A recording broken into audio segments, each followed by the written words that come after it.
Welcome everyone. I'm going to give you guys a few minutes to settle in and make sure everybody can get in here on time so that we can get started.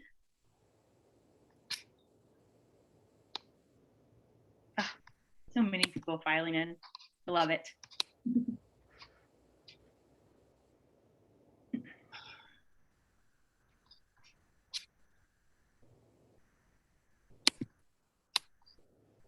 Normally, or the past events I've been doing, it's been really dark outside, so I've had to put a bunch of lamps around me, but it's so nice that the light's out.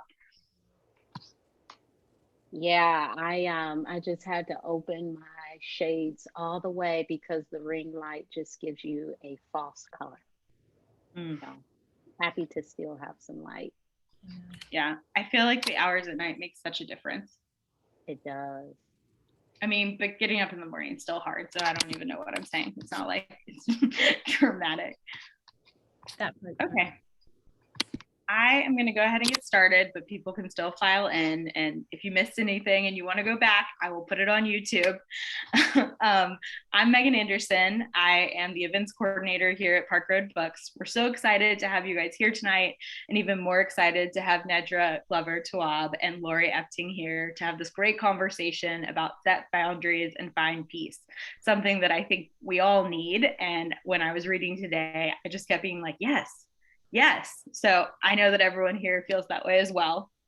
The panelists this evening will spend the first part of the night having a conversation with each other, and you are more than welcome to submit your questions for either of them or both of them in the Q&A button at the bottom of your screen. It says Q&A, you just submit a question and we will try to get to it at the end. You can also put questions in the chat if you would like. I will try to grab from there as well, or any comments or nice things you have to say. That being said, I need to remind everyone that by attending this event, you're agreeing to Park Road Books' zero tolerance policy. We have zero tolerance in regards to any form of harassment. And so if you harass anyone in this event, then you will be expelled from this event and further events. We've never had a problem with it. We hope to continue to never have a problem with it, but we will not tolerate it. So that being said, I want to introduce our author and our host. Our author tonight is Nedra Glover Tawwab. Nedra is a licensed therapist and sought-after relationship expert. She has practiced relationship therapy for 12 years and is the founder and owner of the group therapy practice Kaleidoscope Counseling. She has been recently featured in everything: the New York Times, The Guardian, Psychology Today, Self Advice. She's literally everywhere. And we're so happy to have her here. She's also appeared on numerous podcasts. Tawwab runs a popular Instagram account where she shares practices, tools, and reflections for mental health and hosts weekly Q&As about boundaries and relationships. Her philosophy is that a lack of boundaries and assertiveness underlie most relationship issues. And her gift is helping people create healthy relationships with themselves and others. She lives here in Charlotte, and we're very happy to have her here tonight. Our host, Lori Epting, is another Charlotte author. She is a licensed professional counselor and the author of From Chaos to Connection, a marriage counselor's candid guide for the modern couple. She is the owner of Lori Epting Counseling, PLLC, holds a master's in counseling, and is formally trained in the treatment model of emotionally focused couples therapy.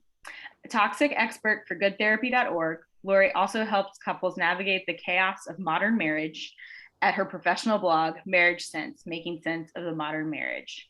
As always, I need to remind you that we have signed copies of Set Boundaries and Find Peace available at Park Road Books. We ship, we do curbside, we will deliver it to your house, we will get you the book. And if you want it personalized or signed, we can also make it happen. So let's sit back and enjoy this conversation. And if you have any questions and comments, just write them in the Q&A or the chat, and we'll get to them at the end. Thank you, Megan. Thank you for hosting us, and thank you for inviting us. And welcome, Nedra. Hi. First of all, congrats on your book. Thank you. I think I just saw that you are on the New York Times bestseller list. Did I see that right? Yes, I just found out about an hour and a half ago, and I'm over the moon. I'm so excited. That's incredible. You've been everywhere. I've seen you on Good Morning America. I listened to an awesome interview you did with Maria Shriver. You've been everywhere. And I wanted to start tonight just with asking you, how has this response been for you? This is your first book and it's had such a big response. Are you surprised by the response? No, because it's what I hoped for.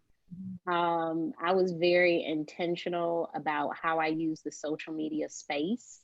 I've been very intentional about the things that I say yes to in terms of talking about mental health. And so I feel like this book is what people needed. And that's why it made the list, because we needed, more on boundaries. We needed a modern book about boundaries in the world that we currently live in. And so I am shocked, of course, but not shocked like, I can't believe it. It's like, I'm so happy it's me.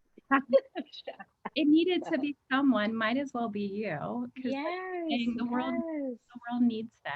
And I read your book last week and I've already learned so much just listening to your interviews and reading your book. So I want to dive in to your book. Right in the beginning, you state that boundaries is an intimidating term. And I completely agree. I work with couples and I always ask them, is boundaries an issue? And a lot of times I'll get a blank stare because I don't think we truly always know what boundaries even are. So I wanted to start. Tell us what boundaries are. If you could give us kind of a simple definition and maybe a few simple examples just to set the stage for this conversation tonight. Well, I want to say what they typically are seen as, and that's, formally it's been like, say no to people. And that is a part of boundaries, but I think the biggest part is setting parameters for your relationship, determining what works and what doesn't for your relationship, holding yourself to some standard, having discipline. Those are all things that are boundaries, and it's saying no. Because I've been a therapist this is my 14th year, and I've seen so many different things. And when I look at them through the lens of boundaries, it looks different than looking at it through the lens of, oh, this is just anxiety. I'm like, no, this person is having a relationship issue because they are not asking for what they need. And yes, it manifests as anxiety. Yes, they are on medication for anxiety. But guess what the real core issue is? They need to be more assertive about their boundaries. And so it's just been a really wonderful experience seeing the response to the things that I've been doing for years with my clients. And it's funny because I rarely mention the B word with my clients. And this is how I know when they follow me on Instagram, because they'll be like, yeah, my boundaries. I'm like, where are you getting this from? Where are you getting these boundaries from? Because I use other words like expectations and limitations and what are you allowing, but I am talking about boundaries.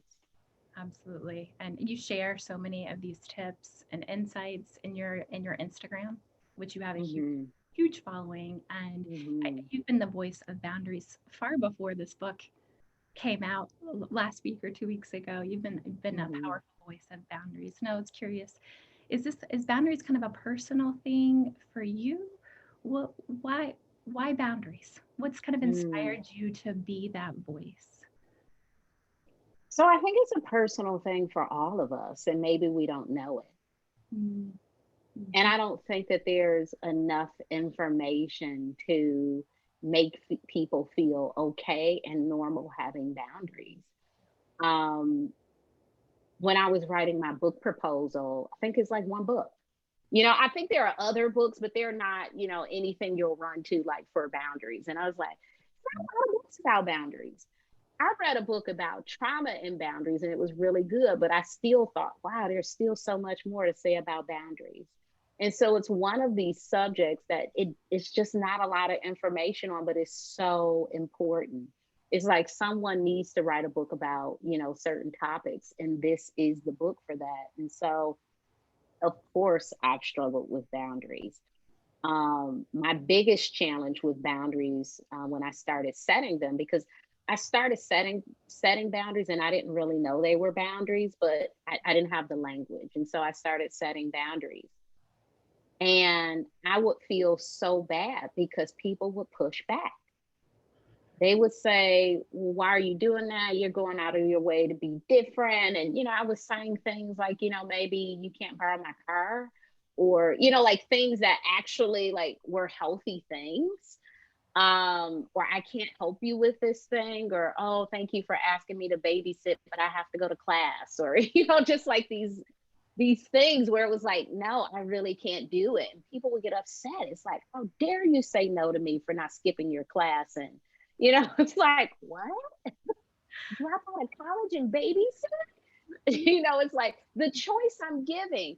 I thought it was absurd, and I didn't realize like people are pushing back because they have this need, and our needs doesn't line up. This is normal. It doesn't mean that I have to relax the boundary. Doesn't mean, hey, I need to miss this class to do this thing. It actually means hold your boundary so you can continue on. If something is not working for you, that's okay. That's okay. And so that's been my, my past issue. Now I don't have so much pushback. I think most people get it, but early on, I certainly felt the pain of pushback and people questioning the boundary, and people, trying to understand the validity of some of the things I was, asking for. And I think a lot of times, just like you're saying, that we don't set the boundaries because we want to keep the peace. Mm-hmm. And so I love your title. I wanted to ask you about it. Set boundaries, find peace. And I thought that was so ironic, because a lot of times we are trying to kind of keep the peace. We don't want to be uncomfortable. We don't want to feel mean. And so we don't set those boundaries. And you're telling us that setting boundaries bring us peace. Why is that? Why do boundaries bring us peace? Well, I don't know about you, but I have set boundaries before, and I felt so amazing after doing it. Like, I phoned a friend like, oh my gosh, you will not believe what I just did. Because even the smallest thing, like saying, no, I cannot cover your shift, it just feels good to have your time back. It's just like saying no to, no, I cannot help you paint your bedroom, or whatever those things are. It just feels really good advocating for yourself. And it does give you a sense of peace. And in your relationship, there is more clarity, there is more definition, there are more set standards. And it just feels more peaceful than operating in relationships that feel chaotic because we don't have any boundaries.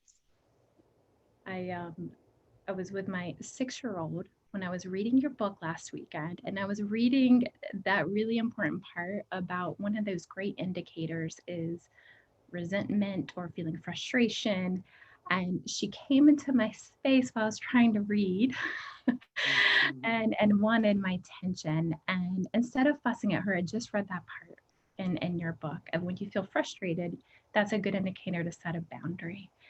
So I'm wondering if I did that right. What I did was I let her know that if she wanted to stay in the room with me, she needed to find something quiet to do. Otherwise, she could go find her dad. Yeah. And I sat back and watched her wheels turn.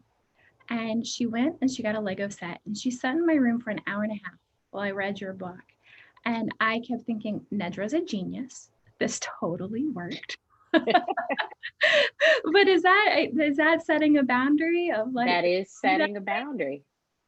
So a boundary is, it's also a solution to the trouble that you're having in a situation or your relationship. And in that situation, the trouble was, I want to read my book, and this person, my child, is getting in the way of me being able to do that. What boundary can I set with her so I can continue to read my book? And it is playing with a toy quietly. Absolutely, that's a boundary. For kids, I think so many things are boundaries. Brush your teeth, having a bedtime, not too much sugar. All of those things are ways that we set boundaries with children. And it's so healthy to have boundaries. Children without boundaries typically have more issues. They just do. It's good for kids to have structure. That they bring us peace, right? So as a couples counselor, I personally think all humans need to read this book. All humans. But I will say that as I was reading it, there were certain people in my life that I was like, they really need to read this book, right? And so since we don't always know, right? Maybe we're not following your Instagram and we could put the words to it. Like, since we don't always know that we struggle with boundaries, what are some good indicators, like the alarm bells going off that let us know, like, hey, maybe we do need to kind of shore these up. Maybe we do need to learn a bit more and put this into practice. Can you share some of those kind of alarms or indicators with us tonight? Yeah, you mentioned some beautiful ones earlier where when you feel discomfort in an interaction, or if you feel discomfort after you say yes to something, noticing the feelings of frustration, resentment, sadness, anxiety, all of those things while engaging with people is a wonderful way to figure out if you need a boundary. If someone says, hey, can you help me with, or can I put you on this project? Are you taking new clients? If you feel like, oh my gosh, the pit of my stomach just dropped, pay attention to that. If someone is calling your phone and you look and you're like, pay attention to that. Like your mind is trying to tell you that there is something going on and you need to pay attention to it and possibly create a boundary. It could be that this person calls at the same time every day and it's not good for you. And the boundary could be, hey, I see that you call at 9 a.m. and that is the exact time that I start work. Could you possibly start calling me around 5 o'clock and I'll be available to talk? That could be the boundary. It's not always like we're done. It's like, no, sometimes it's just some shifting, some redirecting, and just letting people know like what works. And because it's okay for people to have boundaries, people will have boundaries with you. People may tell you not to call after a certain time. I have a cousin, we've been playing phone tag for days. So, today I said to her, what are good times to call you? Like, give me your schedule. Because every time you call me, I'm not available. So at this point, just don't call me. I'll call you according to this schedule you just sent. Because otherwise I am likely unavailable. And it seems like when I am available, you're not. And so we'll have to figure out a time that works for the best of us and not just call each other all day, because that's not working. You give tips and tips and tips like this in the book. And I love how you set the stage for just really helping us discern what kind of boundaries we have. And so you talk about kind of 3 different types, the porous boundaries, the healthy boundaries, and then the rigid. So give us some tips tonight. How do we know where we fit? Porous, healthy, rigid. Well, I will say in general, people have porous boundaries. Porous boundaries are those that are unstated, they're unclear, they're imaginary. People don't know about them. Sometimes we're talking about things to other people and not telling the person who needs to hear the boundary, but we'll tell, 4 people over, oh my gosh, she's always late to stuff. But this person who is always late does not even know that your expectation is for them to be on time. So porous boundaries are unclear and they are not stated. That is most of the people who have boundaries. So I always say when people say, I don't have any boundaries, you have some boundaries, they just aren't healthy. So let's look at the boundaries that you have that aren't healthy. Rigid boundaries is where we have boundaries, but they are super strict. They are made to keep people away from us, to shut people down, and they are walls that we build. For example, I never have friends who are female. I never make friends with my coworkers. I never let anyone borrow anything from me. Creating these strict rules keep people out. There may be some people that you work with that you actually enjoy spending time with, but you don't know that because you never meet people at work. And so it's these hard rules that keep you safe and others out. Also, this is a term I mentioned in the book, which is counter dependency, where you learn to only rely on yourself, which is a rigid boundary where it's like, I don't need other people. I can do everything myself. You have issues with asking for help. Those are also rigid boundaries. Healthy boundaries is when you can say yes when you mean it, no when you mean it, ask for help, help others when you can. And when you can't, you tell them, you clearly state what you need to people, and you're able to allow other people to have boundaries in their relationships with you. You make it sound so easy and simple. It is. You know, it's that simple. So if we've had poor boundaries, or we've had rigid boundaries for a long time, can we change? And can others respect that change in us? You can change at any time. You know, I think you can do something for 20 years until today. You know, until today, you can change your mind whenever you want to. And sometimes that's the part that we forget, especially in long-term relationships like family. And we'll say things like, but I'm their daughter and that's how they treat me. That's how they treated you until today. Like, until today, you know, that's how they used to treat you. But now you can set some boundaries. What would you like the boundary to be? How do we communicate this boundary? What actions do we take to have these boundaries with others? So sometimes it's our mindset that we can't even have any boundaries in certain relationships or situations. You know, particularly with um, bosses and parents and older siblings. It's like, I could never say to my boss that I won't work on the weekends. Well, maybe you don't say it and you just don't work on the weekends. I'm sure you're not the only person on the team not working on weekends. So, you know, and if you are, you're entitled to have those boundaries. Just work, you know, on Monday and do everything that you need to, but it's okay to have boundaries, even when other people don't have boundaries. I think that's where your voice is just so powerful. Like, I feel like you just really empower people when it feels like really difficult, complicated, unresolvable situations. And you just have kind of these very empowering ways of letting people know this is possible. And if you haven't done it this way. So I think in the book, you really keep it real for the reader, right? You don't sugarcoat it. You're not saying, hey, go do the super easy thing of setting boundaries and you'll find all this peace. You let them know that this is hard work, right? It is, I love the words you use. It's the cure for burnout. It's the cure for relationships, right? But it's hard. Why is this? Why is setting boundaries such hard work? Mostly because we are so detached from ourselves. We are so detached from what we need and our ability to advocate for those things. I think, you know, I'm a therapist, and as you know, everything goes back to childhood. So, and I don't think it's just your parents. I think it's the world in general sort of shaping you into this person that is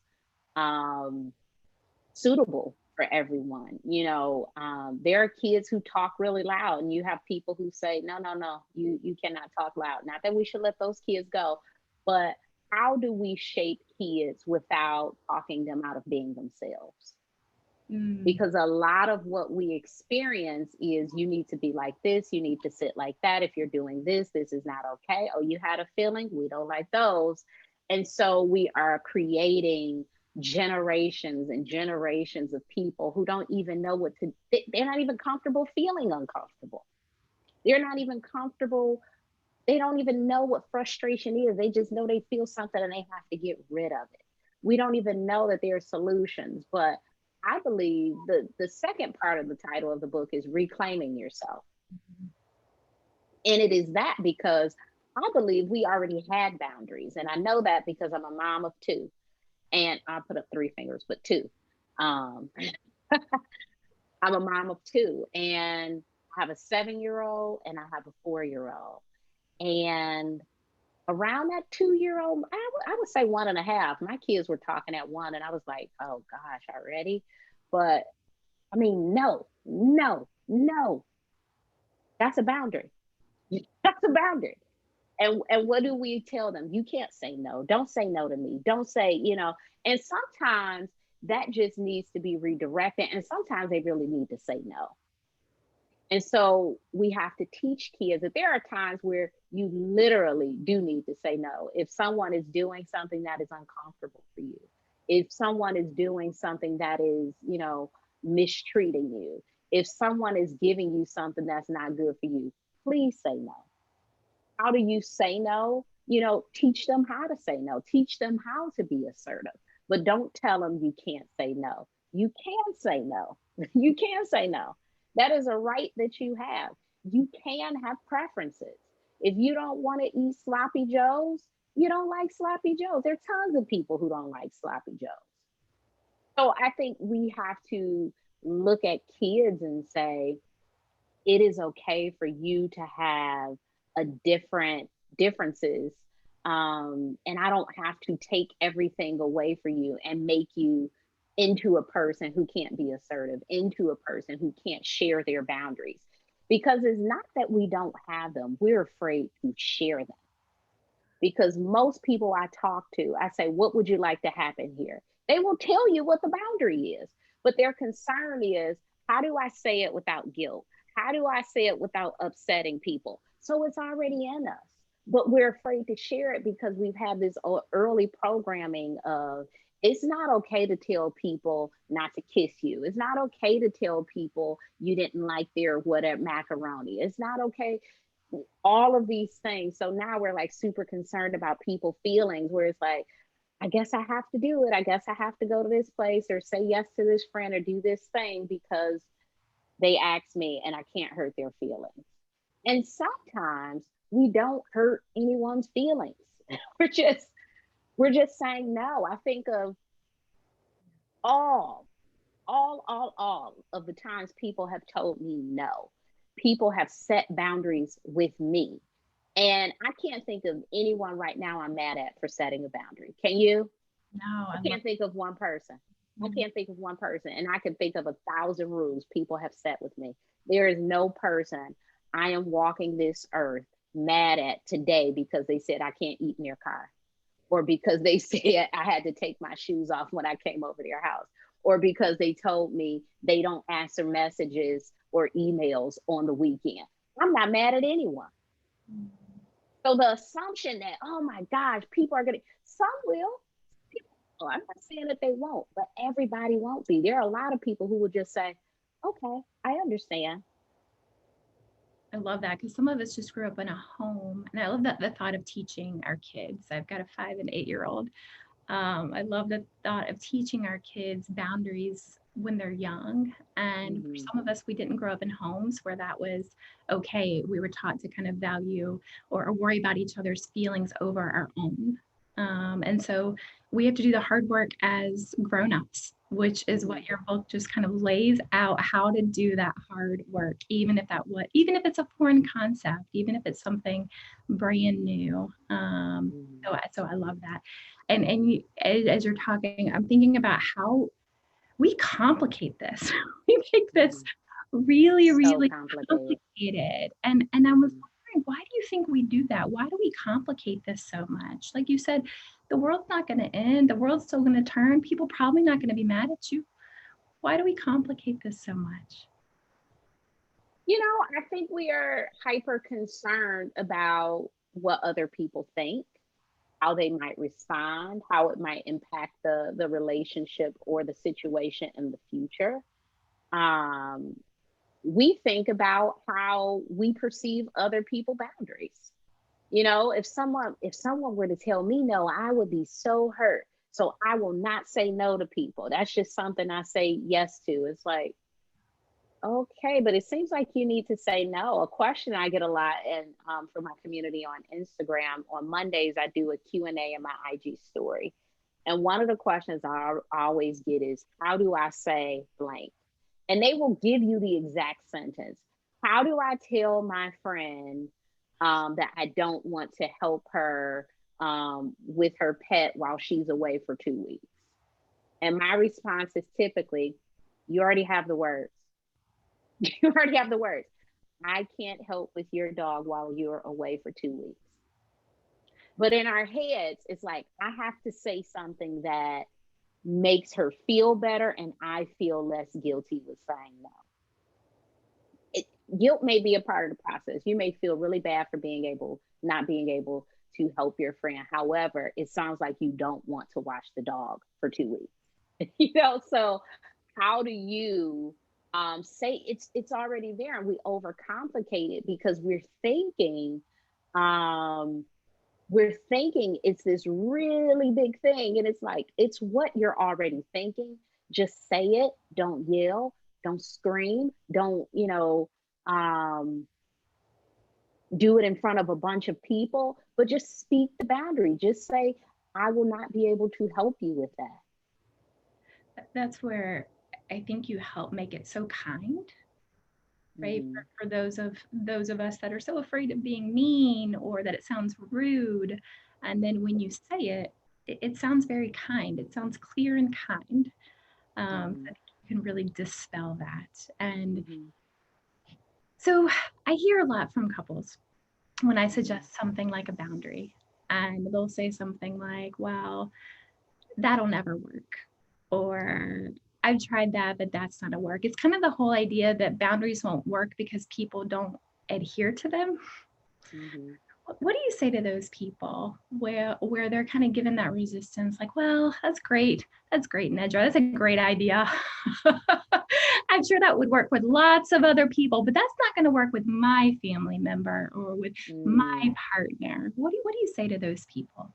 You have to set it up to work. What we typically do with boundaries, I have a whole section in the book about, here's why your boundaries don't work, right? Your boundaries don't work because you set them inconsistently. So particularly with couples, we will say something like, every Tuesday, I want you to cook dinner. And so one Tuesday, your partner will help, and then the next Tuesday, you're like, it's been too long, I'll get up and do it. What happened to the request? So you've just taught them that you really don't have a rule around this, or you really don't want help because you're not advocating for your boundary. And there are some times when we have to acknowledge that people just cannot honor a boundary. They can't help us with certain things, or they're unwilling to. And in those times, we have to, remind them, this is really important to me. I really need you to do this thing. Can you step up for me in this way? And if you see that the person cannot, what is your consequence? Maybe on Tuesday you have takeout. I don't know. But it doesn't have to mean that you continue to do the thing because that's what you did before. So there are so many ways to get creative with, okay, this person won't help me, or they're unwilling to honor the boundary. What is the consequence? If you ask someone, hey, please don't call me before 9 a.m. and they continue to call and you continue to answer, they will keep calling. You have not set a boundary. All you've done was make a request. You are not honoring your own boundary. So if it's really a boundary, you have to not answer before 9 a.m. Like, that is the consequence. Because if they're not going to honor the boundary by saying, okay, I won't call, they will continue to call. What do you do if they continue to do this thing that you're requesting that they don't do? You have to have some follow-up with it. And once that's in place, most times people will respect boundaries. People do not respect things that you are not demonstrating on a consistent basis. I think that's the word that I love that you're saying, is that consistency. So we might try to set the boundary and it's not respected, but you're saying we got to stay consistent to that over and over and over to get that boundary in place. And it might take time and consistency before that is kind of a norm in the relationship. That's great. Well, I will tell you, like, I have a no shoe policy in my house, and we're so serious about it. Our last dog, he passed a few years ago, but if I put on shoes, he would go get in his cage, because to him, the indication is they're leaving. Like, if someone is wearing shoes, they're leaving the house. Like, the dog knew, like, this must mean that she's leaving because no one wears shoes in this house. It was the most interesting thing. You bring the shoes and he's like, cage. He's like, they're out of here. And my kids, like if someone comes over, they're like, why is his shoes on? Like they make them feel terrible. You know how kids will do. Why is his shoes? I'm like, well, I didn't even answer the door. Let me hold on a second. You know, like, so, you know, it's one of those things where, you know, if we're consistent with our boundaries, other people will start to pick up on it. It won't even be this thing that only we are implementing. Other people around us will too. That's great. And, you know, being in a pandemic, you talk about kind of our boundaries can really be ever changing, right? If we've done it this way for a certain amount of time or our circumstances are different, you really kind of give permission, which I feel like a lot of times we need that, right? The permission that we can do it different. We can set a different boundary now. And so well, the pandemic brought a lot of change, right? Family members at home together, kids remote learning, a lot of people in kind of a same confined space. And you hit on it in the book, right? Since we don't want to be mean, we don't want anybody to not feel welcome. But what about when, you know, maybe a family member that used to be at work every day is now at home and now they have lots of opinions about the things that happen at home during the day? What would be kind of a conversation starter, a way to kind of set boundaries with our family members in this pandemic? What do you recommend? This is all a very difficult time. And I would like you to reserve your opinions for yourself because we are trying to figure out how to navigate this in a way that works best for us. I mean, it sounds just so good and simple. How could that not work? How you should see my clients. They're like, can I write this down? I'm like, no, use your own words. Yeah. They're like, can I channel I said say something like, don't say this. Say something like. With channeling their inner Nedra in those moments. What? Yeah. I love it.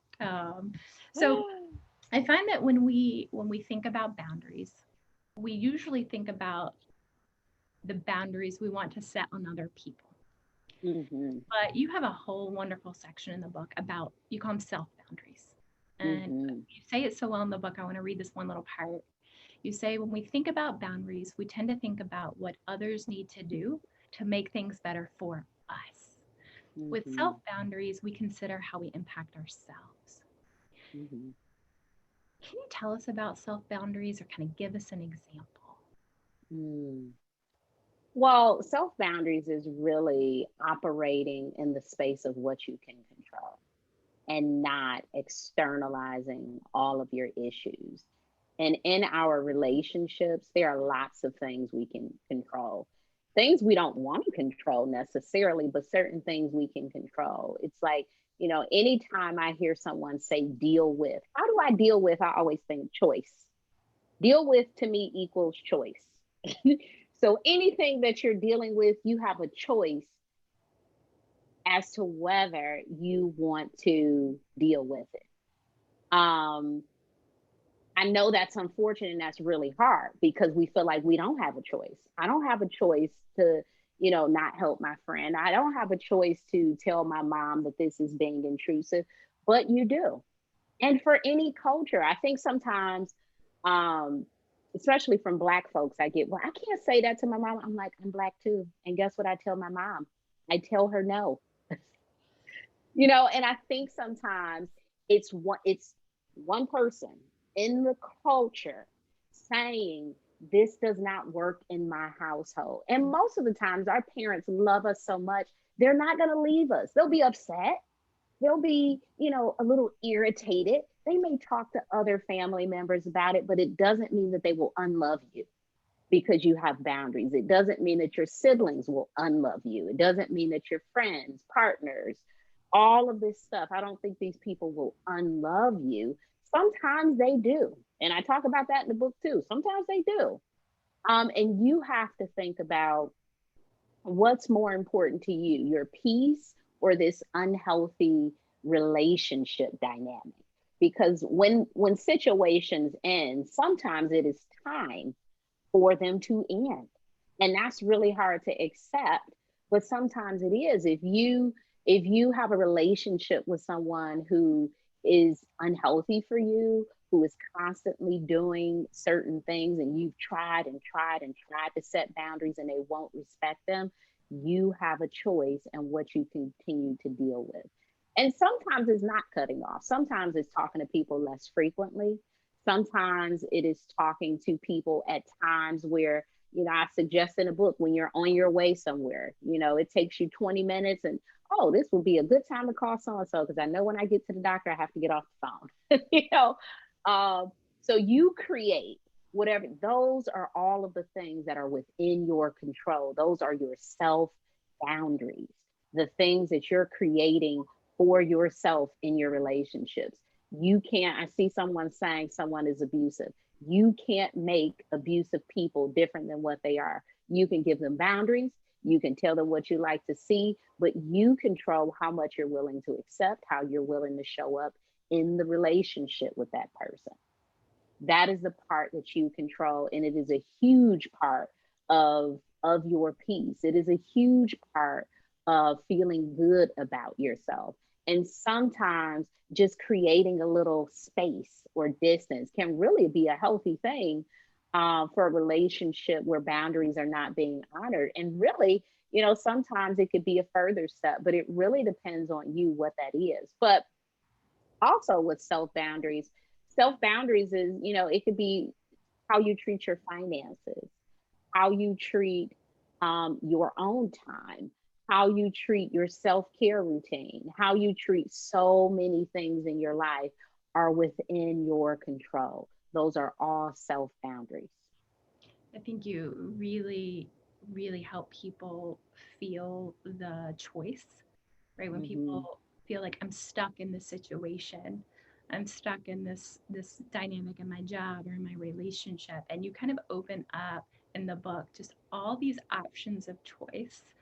And if there's blocks, you kind of lay that out in the book of how to work through those blocks to be able to take action on the choices that you do have. And so you want to transition a little bit. You have a very popular Instagram account. And by the way, if anybody's not following Nedra on Instagram, after this is over, follow her. She gives this kind of just daily wisdom and advice and kind of just speaks it into you every day. And kind of just in our modern age, a lot of the complaints I get with the families and the couples I work with is the complaints about social media, that so and so is so attached to their phone or social media. And as a very popular Instagrammer, what are your favorite social media boundaries? I have a timer on my phone, and it's been funny these last 2 weeks. I haven't had any boundaries because book, right? And so and so these last 2 weeks I've been doing a lot of like Instagram lives, and in the middle of the live my little phone will shut off because I have the timer to shut off after a certain amount of time, and I'm like, oops, sorry, Maria Shriver, I just popped off. And then, I just go back and I say, oh, my phone has a boundary for me. Because it does. It shuts off after 2 hours. The whole app shuts down. And then after an hour and a half, so an hour and a half, I get a notice like you've been on here an hour and a half. And then 2 hours, it just shuts down. Because I do a lot of like content creation, follow about 90 or so people. So I'm not, getting a ton of stuff on Instagram. I like to keep my feed where I can literally just swipe up and I've seen everybody. That just works for me because there's so many people, and I kind of mix and match because sometimes I want to see house stuff and sometimes I want to see a little fashion. And when I'm like, oh, I don't want to see this stuff anymore, I just unfollow it. And then if I want to go back and look at plants and, so I curate a feed that I like. I don't think anybody I follow disturbs my peace. I'm not annoyed by them or bothered by them. I think sometimes with social media, that's another place where we have a lot of control. We have a lot of control there. And so when we're irritated by people on social media, it goes back to, what are your boundaries? Do you need to follow this person? If this is a person you don't feel comfortable unfollowing, can you mute them?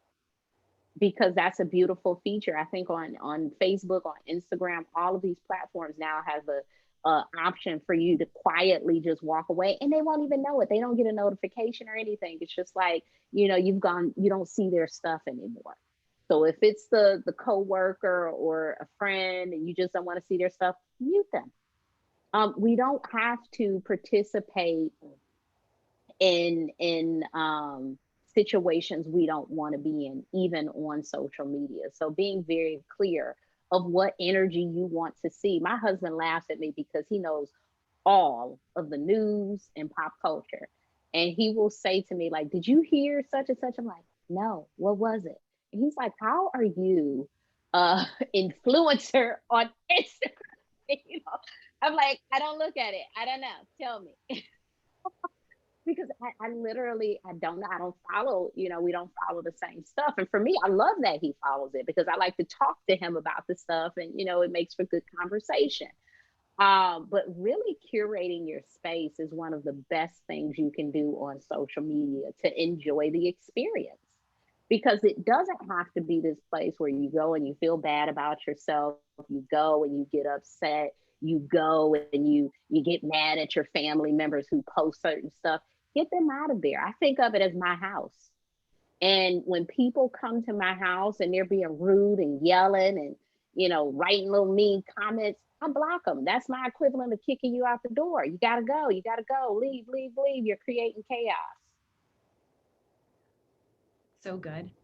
You have so many good examples, and truly, for those who haven't had the privilege of reading this, truly, this is the kind of book that you pick up time and time and time again. Because maybe in this season, maybe, right, I'm not dealing with something with my family, but I'm dealing with social media, kind of getting caught up in that. So I need to read that section of the book. But maybe next season, I've got a family issue and I'm going back. So you hit on all these topics. You give so many tangible, concrete, just doable solutions. And it's awesome. And as we wrap up and I send it back over to Megan for some Q&A, I wanted to ask you as a wrap-up question, what boundary brings you the most peace? I think being selective in who I allow in my top 5, in my top 10, in my energetic space. Because for me, energy is everything. And so I've seen my life change by shifting relationships to an energetic place that's just positive, that's just a lot more wholesome, chaos free. I have seen it make tons of changes. And so, even as I'm meeting new people, like my antennas go up, like, oh my gosh, like this will not work for the level of energy I'm trying to have. Like, we could be associates, but being very clear about the energy that I want to have in my life has been a really good boundary. And I think sometimes that looks like talking to certain people less frequently, and talking to certain people more often, because I noticed that I have some friends where it's like, I go to bed at 9 o'clock, but if I talk to them, it's to 2 a.m. And so it's like, this is such a good thing that it's like, we need to do this more often, because I don't even like to stay up. But because I'm doing with you, it is a sign to me that the energy is just so good, I don't want to let it go. I mean, there are some other people where the whole time I'm on the phone, like, I need to get out of here. I need to get out. How do I get off? How do I get off? And so paying attention to that and saying, ooh, I don't need to talk to this person because I'm running away from the call. I'm like, my fish just jumped. Got to call you back. So I don't even have a fish. So bowling, yes. It's like, I don't know what just happened. I'm out of here. Did you hear that? Okay, bye. When I notice that sort of energy with people, it's like, this is a sign that maybe I don't need to be in this as much as I am. So I would say, protecting my energy is one of the best boundaries that I have. Love it. I so enjoyed our conversation. I'll pass it over to you, Megan. That was great. Thank you guys so much. I know that I was not the only person behind my computer being like, yes, yes. And I was just nodding like you were giving the best lecture of my life. You, of course, got many, many comments just praising you for all your help and your honesty and your authenticity, which I know that Lori highlighted, that the relatableness at which you impart this is really critical for people. But you also did receive some questions. Renika asks, how do you help people without feeling the need to do their work for them? Determine what's actually helpful. I think sometimes we're doing busy work. It's like when your teacher tell you to write A 100 times on a sheet of paper and you already know how to write A. That's busy work, right? And sometimes in relationships, we are continuously helping in the same way. And when we're doing that, I wonder, is that helpful or harmful? Because that is doing the work for someone. How do we help them in a way that is long-standing? How do we connect them to a resource? How do we help them in the way that doesn't always involve us? We can really empower people by helping them, in different ways. I think a beautiful way to empower people is to give them a resource. I'm a social worker, so I'm like, oh yeah, you could call so-and-so, or you can do, anything outside of me. If someone's having a crisis, call 911. You don't call me. I don't do house fires. So there are certain things where it's like we insert ourselves. Is it helpful, or are we just doing the busyness of being in a friendship? Yeah, I also think a lot of people who read this wanting to be people pleasers and wanting to help. And I feel like that question, so thank you so much for it, Renika, because I think it speaks to a lot of things that you address in your book. Seema asks, how do I set boundaries with my caregiver?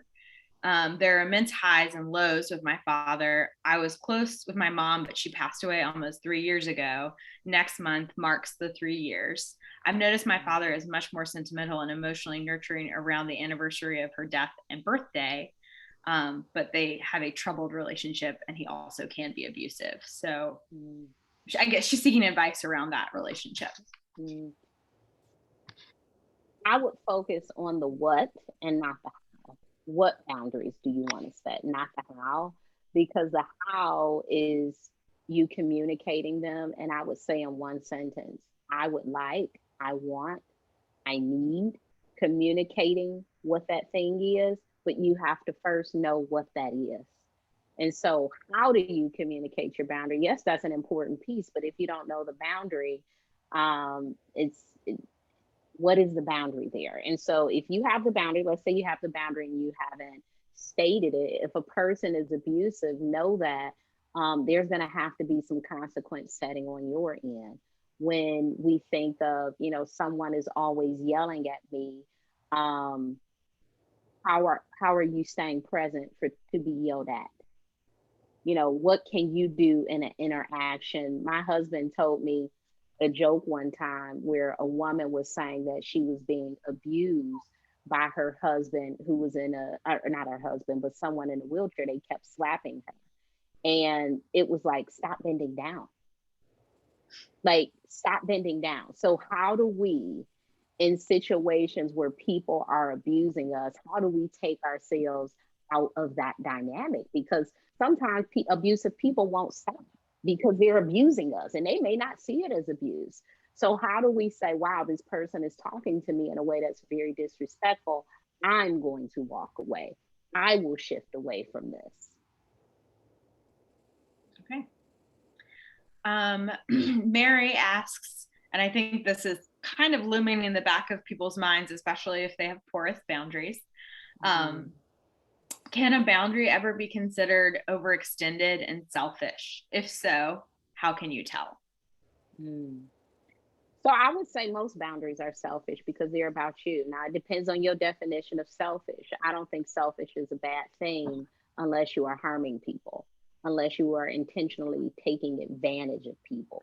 You're trying to walk over people. But in terms of like self-care and boundaries, it is selfish because it is for you. So selfish is not always a bad thing. So if we're looking at it as a way to take care of ourselves, I don't know if that's overextending. Yes, self-preservation. I don't think that's a bad thing. I think we think of selfish as keeping everything to ourselves when with boundaries, boundaries are a two-way street. In a healthy relationship, the other person has boundaries with you. You aren't the only person executing boundaries in a relationship. So no, it's not selfish because it's not just for you. The other person has the ability to set boundaries with you. I think that really speaks to the subtitle, A Guide to Reclaiming Yourself. And I loved how you pointed that out because I feel like you do this for you and that's all you can control, which I know that we all have problems with. We have some questions that are also coming through on Instagram, your favorite platform. Well, the platform actually Pinterest is my favorite platform, but I don't post a lot on there. I just look at clothes and food. It's probably the nicest platform now that you've said that. Yeah, I have 2,000 recipes that I don't even remember where they are on my Pinterest boards, but I love it. Oh man. This person wrote in when we asked on Instagram if you had any questions, if you couldn't attend but wanted to submit some. How do you handle guilt tripping when you begin to start establishing boundaries? The best way to handle guilt tripping is to call it out. Because that's a boundary to let people know, I know what you're doing. I know what you're doing. Are you telling me that I should continue to do blank when I ask for blank? You know, calling it out, because sometimes people are not aware of their behavior and they may not think of it as guilt tripping. I was guilt tripped earlier today by email by someone who wanted to work with me. And they just started throwing in this other stuff. And I was like, whoa, like, I see what you're doing. You're pulling the heartstrings. You're getting the heartstrings there. I see what you're doing. Is that fair? No, not necessarily. I think we have to be able to accept someone having a boundary and saying no to us without trying to get them to do something that they've expressed not being comfortable with.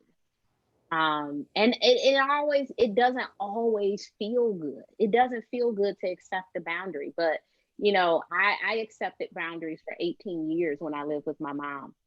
I mean, my mom, she had all of our parents, right? All of our parents had boundaries. We have all had boundaries placed on us, even when we didn't like it.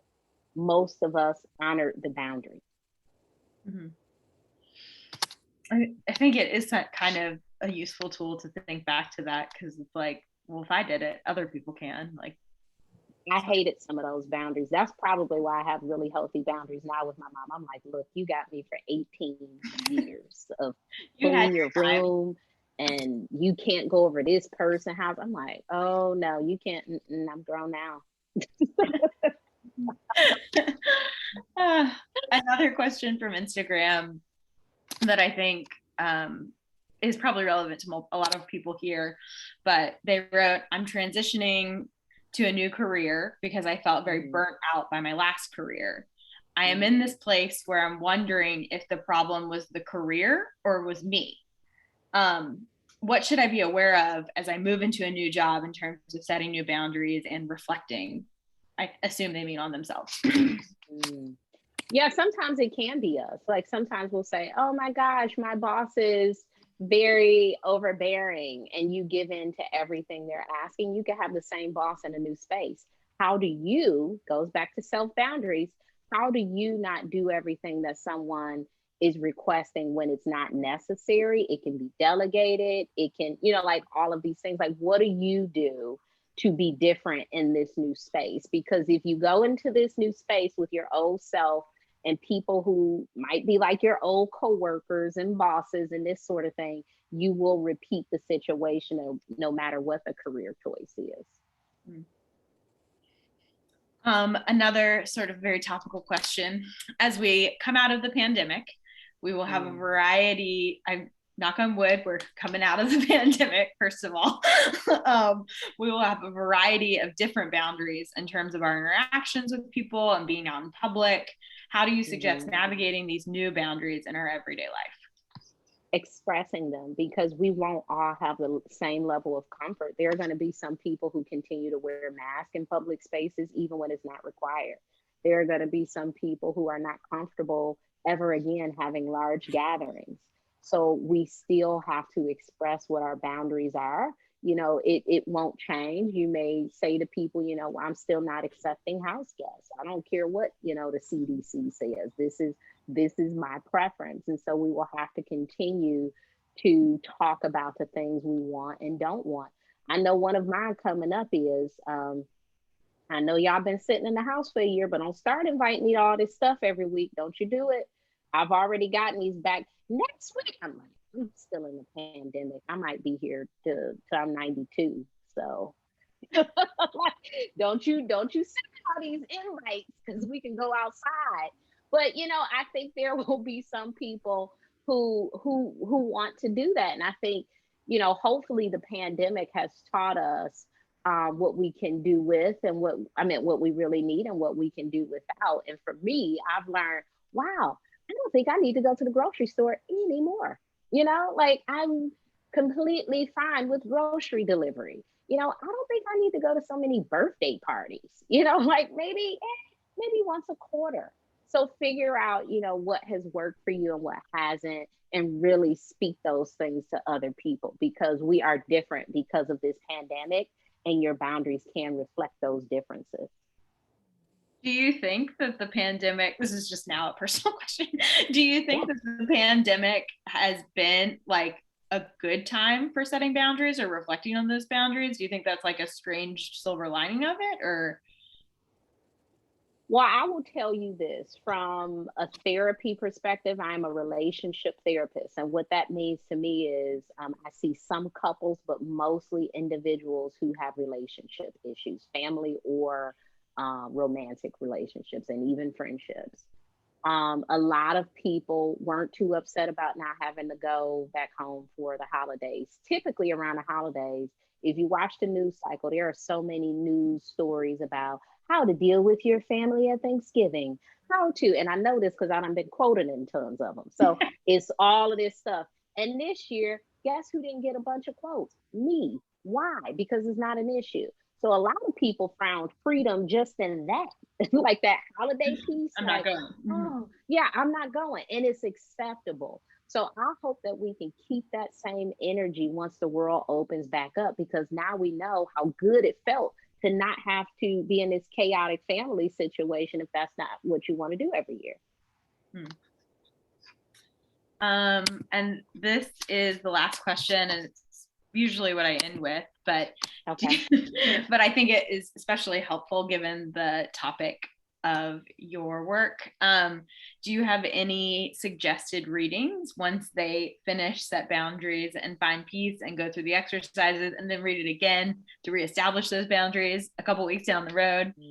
What would you suggest their further reading is besides your Instagram? Besides my Instagram, I think a really good book is, oh gosh, I think it's called Passive Aggressive. What is the book? Oh my gosh. I'm going to grab it. Hold on. Go for it. And I'm going to Bookshelf is more than an accessory. Thank you. Overcoming Passive Aggression. And what I really love about that book is it talks about this need to please everyone, but the focus is on like the anger of passive aggression, because I think outside of boundary issues, we in general have an issue with communicating. And most of us communicate in a very passive aggressive way. And we do that thinking that, oh my gosh, I'm not bothering people. This is the best way if I don't really say anything. And really, we need to be able to speak up. And so that book is really good.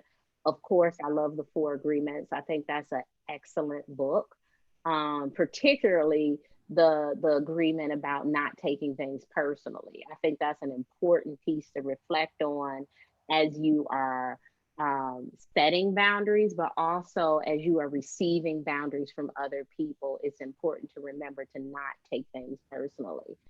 I like the passive aggressive book. I like the boundaries book. I think if you need some work around boundaries with trauma, emotional, sexual, physical abuse, Where You End and I Begin is a very good book about trauma boundaries. Well, thank you for those suggestions. I'm sure we will get orders for those tomorrow, because that's what always happens. We really appreciate both of your time and energy with this. I know I learned a lot. I know everyone in the comments really appreciated it. As I said before, you can get signed copies of Set Boundaries, Find Peace at Park Road Books. We can ship them. You can do them curbside. You can come in with a mask. We can get it to you a variety of ways. And we also have Lori's book, From Chaos to Connection, signed as well. And we can equally get them in your hands. I appreciate you guys so much. And I appreciate everyone for being here. Thank you so much. And I hope you guys have a great night. If you need anything, Thank you. Call Park Road Books or go to parkroadbooks.com. Bye. Thanks.